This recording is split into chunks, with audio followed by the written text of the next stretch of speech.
out of batteries and like, yeah. So what do you go by? My name's Jack Mitchell. Jack, it's nice to meet you. Can I use this video? Because we're live. Of course. Okay.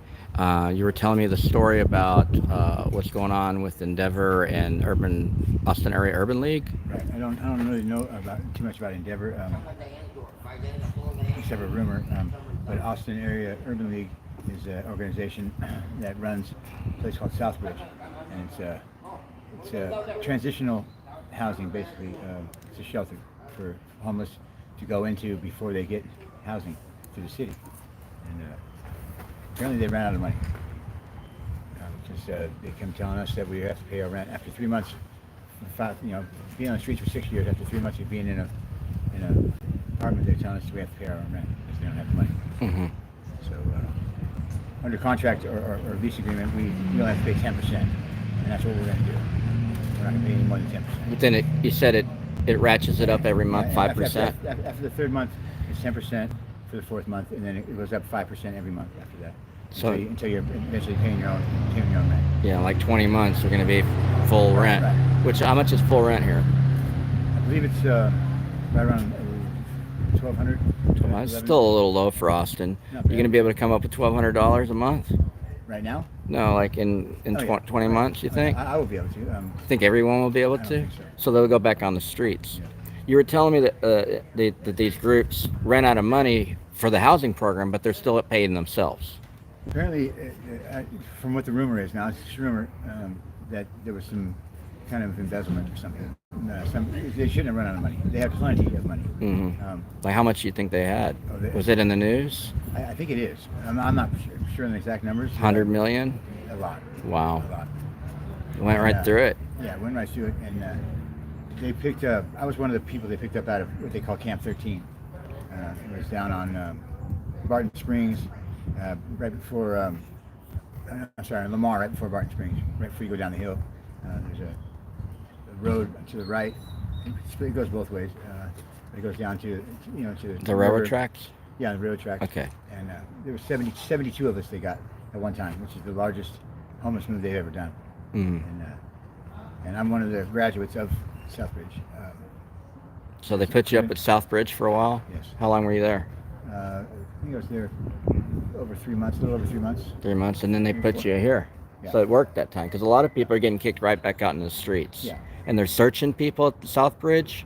They're doing searches when you come in, and they're kicking people out. Unless you don't do searches unless you really, because there's a metal detector, and you have to go through the metal. There's a detector. metal detector to go into your housing. Apparently, it started with us, with the largest group they've done. There was a lot of rumors that people from Camp 13 were this, that, and the other, violence, drugs, whatnot. And sure, there's some, but it's not everybody. Mm-hmm. Some of us are just trying to survive. And I have a lot of good friends that from that camp and from a lot of camps around. I'm pretty well known. I like to help people, and I do help a lot of people. Probably more than I should. Sometimes it backfires on me, but that's who I am. So. Yeah. But basically, what they do is they come and they get names of everybody that's in the camp, and then they'll come back a week or two later and start picking people up. And you only take certain things.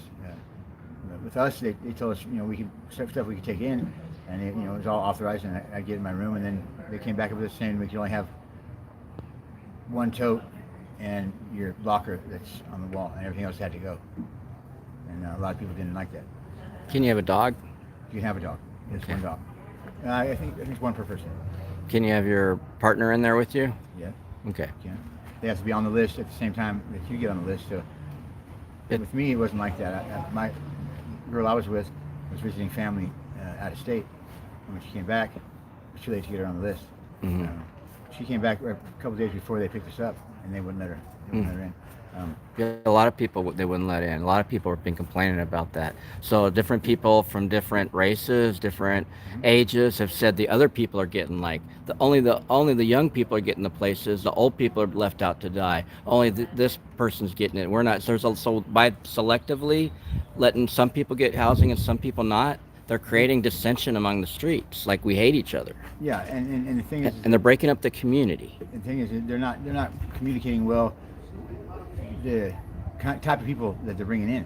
A lot of the community, we call it the housed, aren't all that friendly with the unhoused. And some of us, like I used to own a house here in Austin. Oh wow! I used to make 160,000 a year. Nice.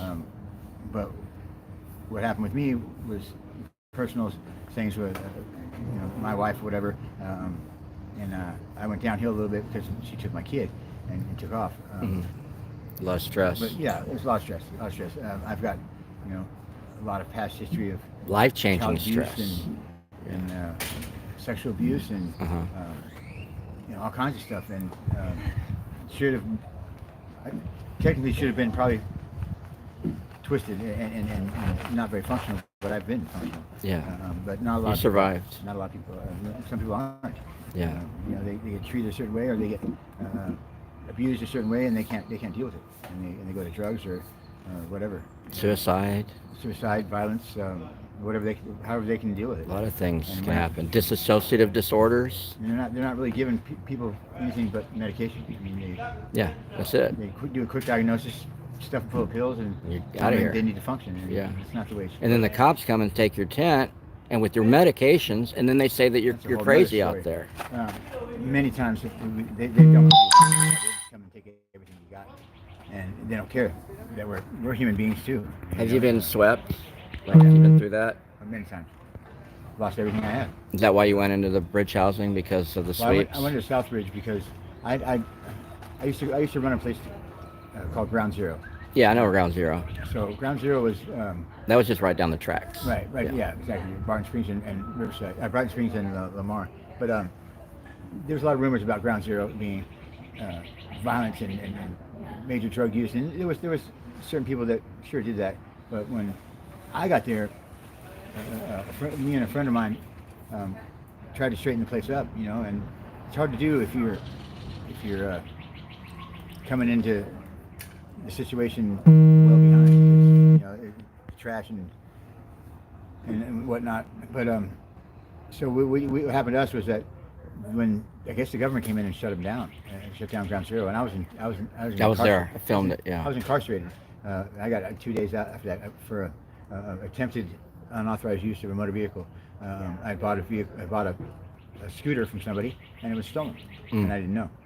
When I got picked up, they brought me to jail, And it's so- a motor vehicle? Yeah. I mean, a scooter is basically a bicycle with an Right. electric engine. I don't know if that classifies under the Well, it's got a transportation motor. It's got a code. motor, and you put gas in it, so I guess it's. Oh, it wasn't an electric one. No, it wasn't much. It was Okay, a yeah, I they say mean, it's it's weak. It's weak. the It's most real weak. stolen vehicle in Austin apparently was a Ruckus, and I didn't know. Oh, the Ruckus? Yeah, I love those little things. They're cool, but apparently I've gotten it from the wrong guy.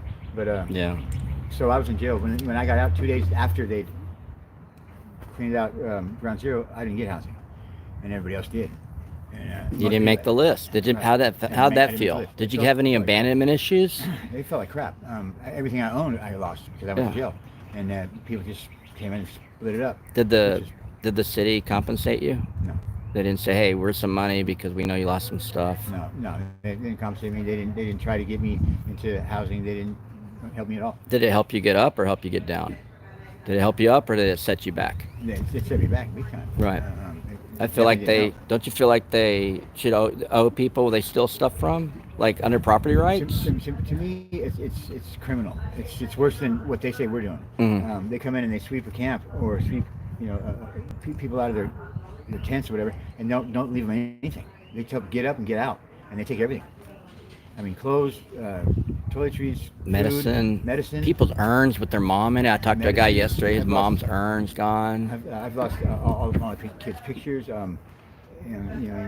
letters, Everything that keeps you together, Everything. like everything in your memories. and then what do you do when you don't have anything?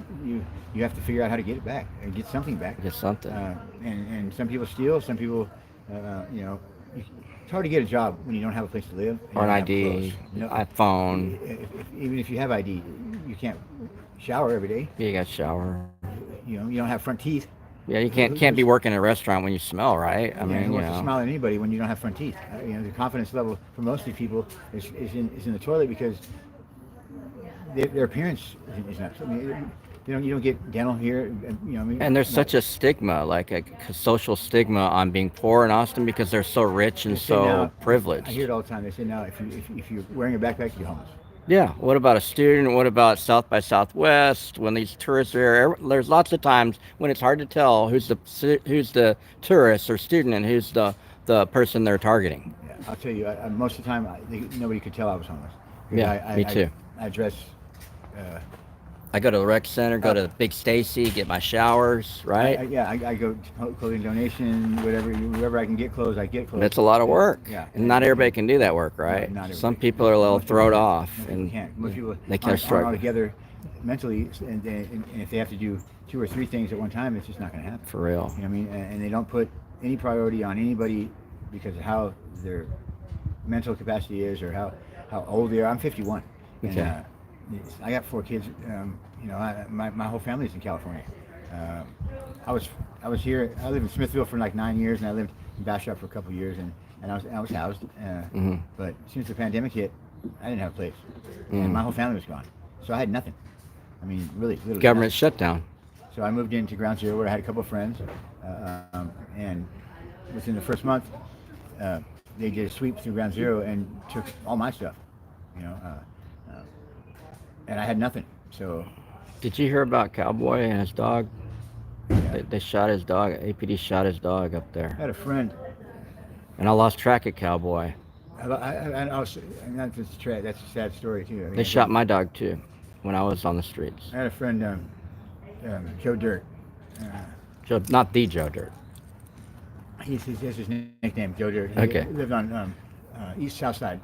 I stayed over at William Cannon Brody for a long time. I had a lot of friends over there, and he was murdered in the woods behind HEB, plastic bag over his head, and was reported the day that it happened. Apparently, or the day he was found by my friend. I won't say his name. I don't know if he wants me to, but Yeah. he goes by Wood, and the cops didn't come for 5 days. He sat there for 5 days, and with a bag on his head. And they knew about it, but they Knew didn't about come. it. They knew about it. They didn't come for 5 days. How does that make the community feel? You think it's a psyop? You think they're trying to keep us like... It makes you feel like, what's the point? What's the point?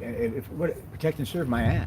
Yeah, what are we worth? Like, it makes you feel like less than a real person. You're a real person. Are you homeless? Or were you homeless, or were you a real person? I'm a real person. Right. Houseless. The homeless doesn't exist. Houseless. You're a real person, and you have all those rights, Exactly. and they pretend that we don't. Yeah, and one of the biggest problems is from the housed and the unhoused is the distance between the two. And I'm not saying it should be that way, but it is because they think we're lepers, or we can't communicate properly, or we can't function right, and some of us, we do have issues. I mean, we all have issues, but so does the housed. Well, I would like to mention that there are some drug addict, violent, non-thinking parasites in society that need to be taken care of, I know a and lot of them that are housed. they're in the legislature. Yeah, exactly. They're in their seats of power. Those pathetic human beings, those sociopathic monster criminals are murdering millions of people around the world with their policies, Right. and they do all sorts of drugs and alcohol, all sorts of prostitution, like Stormy Daniels. They're doing all this crap, and they're worried about us because it's very convenient for them to point their finger at somebody else to create a boogeyman. That's all it is a boogeyman. They have to point at somebody, and they're not going to point at themselves. Yeah, and they're the ones squandering all the money that's keeping everybody else from having good things. Yeah, I mean, everybody deserves a handout. Maybe not a handout, but a handout. Hand up, yeah. And a lot of times that's all it takes is just a hand up. And Yeah, but most of us are going to get on our feet. But the sweeps are the opposite of a hand up. They're just literally a hand taking your stuff away. It's not helping you. They're not only slapping you down, but they're taking everything you have and making you start over every time. And the psychological damage is what we don't talk about. There's words that they use now called trauma-informed policy and practice. Yeah. It's not trauma-informed policy and practice the way they're doing the sweeps. No, not. Like It's today, cruel and unusual punishment. I was at Koenig Lane today, and so they moved everybody. They made everybody go across the street on the sidewalk, and then today they came and took everything they own.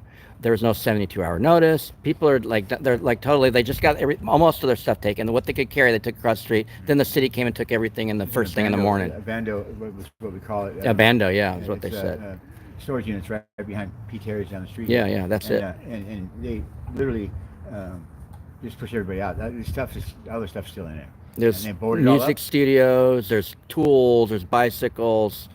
And today they took, some guy had his bicycles, and they took all his bicycles. They say Mike, that Mike. They took all Bike Mike stuff. And then they say that's all stolen, and none of it's stolen. That's the thing. They have to look it up. You wouldn't believe how many bikes that Or in the dumpster. My friends find them in the dumpster. I found two just 2 weeks ago. A Trek Gary Fisher edition. Wow. It was immaculate condition. Yeah. Flat tires and no seat. I like the Santa Cruz. I like it one I of found those. a recumbent. Yeah, I heard about that one.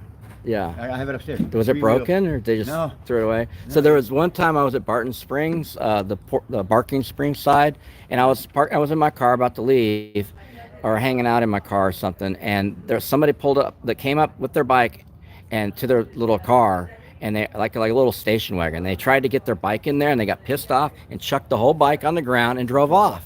And I was like, I don't know. Given bikes by people at Barton Springs. I've found bikes there and posted it in the free paper. And homeless Christmas at UT, they throw their bikes in the dumpster for those. There's more bikes in this city than there are people, I believe. Yeah. And it's probably second to where I'm from, Santa Cruz, California. But what does a bicycle represent to you when you're on the streets? A bicycle is everything. It's your way around. It's faster than a bus sometimes, right? It's faster in traffic. I'm faster than a bus all the time. Yeah. And a lot of my friends are. So it's mobility, it's transportation. If you get a trailer on attached to the back somehow, you can like bring some stuff to your, I had an idea to do a nonprofit homeless cleanup and try to get some sort of bike company together that would donate some bikes and trailers or whatnot for the homeless to be able to clean up some parks and clean up the streets, and most of us would have no problem doing that. You know what I mean? Put a little put a little camera on us or whatever, so people don't think we're ripping them, rip people off, and let us clean the city up. There's a lot of work that needs to be done, and the other one's foundation's not going to do it. The city's not going to do it. All they do is target people at their camp. They don't do anything for trash. Leave us alone. Give us a place to camp or a place to live, and leave us alone. Yeah. I mean, don't. But the city will never do that. They don't. They're control authority freaks. They cannot do anything. They waste money. What the city's doing now is they're trying to be the fastest to get the homeless off the street. And they're killing people like in a They're killing people, and they're creating more homelessness, and they're picking the wrong people to run these places, and people are ripping them off. It's all corrupt. The whole thing. Embezzlement, everything they do. Crazy, mistreating people. You're still treating us like cattle or animals. We're in the shelter. Like we can't function. It creates more trauma in the shelter. The shelters aren't solution oriented. Give us a little bit of trust, and I'll tell you what. Every homeless person in this town would watch out for every housed person in this town if that housed person were nice to them. If we walking by somebody's house and they're, get out of my yard, and you're not even in your yard. Yeah, it's crazy. Call the cops. That homeless person's gonna care if you get robbed next week. They're gonna watch it happen, even if they're not. If your house is on fire because you left your toaster on or whatever. Would you give them a smile, hand them some water? They're gonna watch you. They're gonna watch out for you. Yeah, you can either be friends or not friends, right? They're going to make sure that your house isn't the one that's going to get robbed. Give respect, get respect, right? Right, exactly. And you give a little bit, and the unhoused are going to give back a lot because they don't get it very often. Because it means so much more. It does. Yeah, it means a lot more when you don't have anything.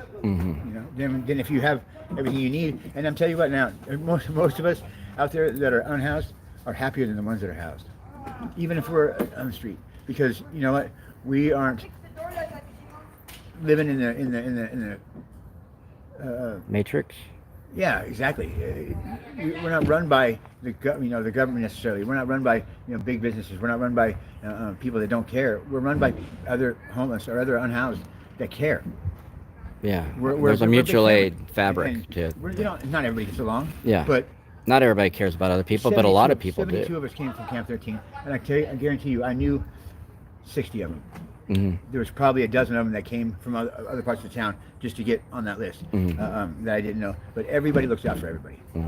And yeah, there's some stealing going on down there, but it's usually people that come in from outside of the camp They also come in and dump stuff to make it look bad. They were doing that Right. at the Bandon. Right. Yeah, Bando. And they said there's always a bad apple in the bunch, and when you get that many people together, living in encampments, people are going to steal from people, and but we don't handle it with violence. We don't handle it with, Just tell them to take off. You'll trip somewhere else, right? You can't stay here. Yeah, you got to go trip out somewhere else. And they move. Yeah, I've seen it before. It doesn't. Yeah, if everybody's telling you got to go, I mean, it's just.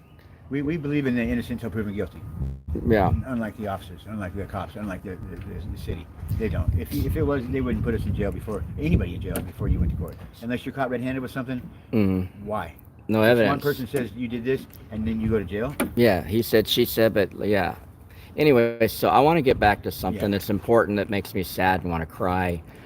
The person, who is the person who was left dead in the woods, who was strangled to death, and the cops wouldn't come for 5 days? Who's that? His name is Joe Dirt. Oh, that was Joe Dirt? That was Joe Dirt. Okay. And he was out behind HEB on Brody and William Cannon. And how long ago was this? This was. You remember what month? Was it this year, last year? It was. I think it was either the end of last year or no, I think it was the end of last year. Okay. It was before Christmas. Before Christmas, maybe December or November. Probably November, right around that time.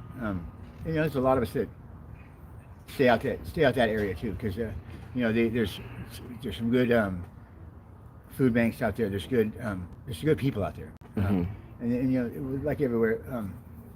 The homeless. We stayed in encampments, small encampments. There's not a lot of large encampments out there unless you go to Oak Hill or whatever, and even there they've split up. I was one that lived off of Paciano Trail, and there was a big story about that too, with the school that's there.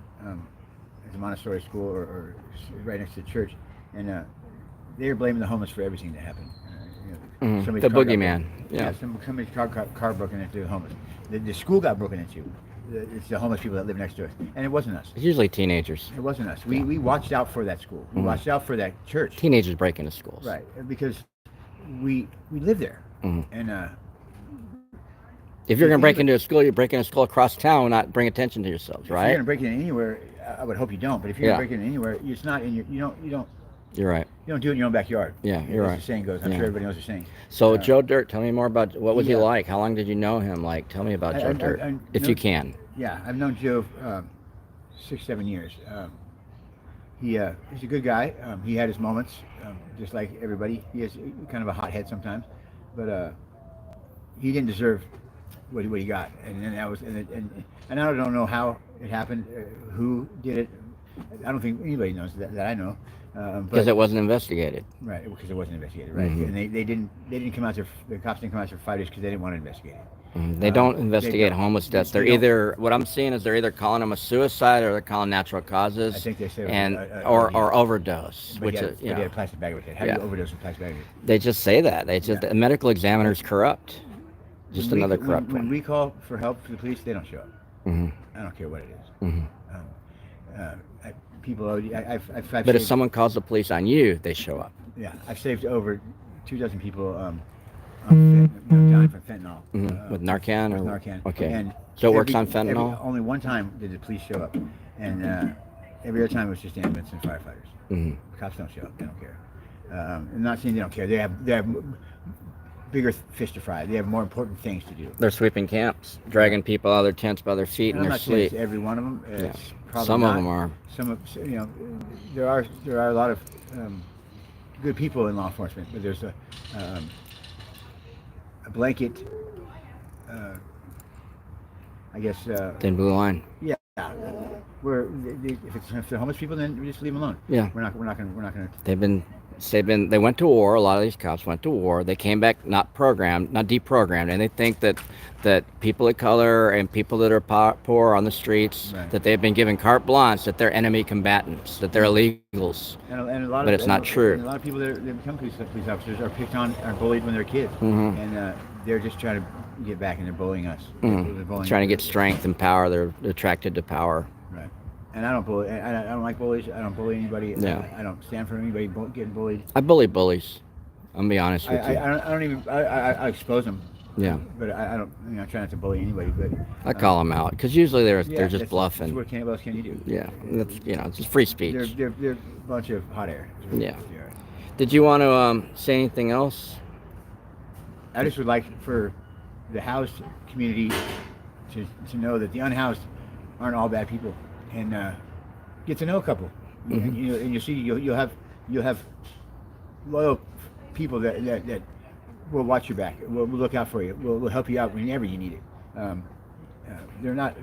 The unhoused aren't all crazy. They're not all drug addicts. They're not all delinquents. We're a bunch of down on our luck people that just need a little help up. You're 51, right? I mean, you're not a kid anymore. You're not partying, having trouble. You're just trying to live out the rest of your years just as anybody else would. I'm just trying to get back into the life of my kids and my kids' moms. I made some bad decisions, but I've never gone out to hurt anybody or to try to be a deadbeat dad, and I wasn't never a deadbeat dad. I've always been a good father. Yeah. I haven't always been a great provider because there's certain times when I felt like everybody was against me. I back up. But I've had a lot of abuse in my past that I haven't been able to deal with. And I just want everybody to know that we all, the unhoused, we have kids too. We have families too. We have lives that we want to get back to or that we want to be proud of, just like the housed. And all we need is a little help. Regular sometimes. people too. Yeah. Cool, man. Well, thank you for the interview. No problem. Appreciate it. Get this thing off here. Figure it out. The hardest time finding the buttons. There we go. Cool, man.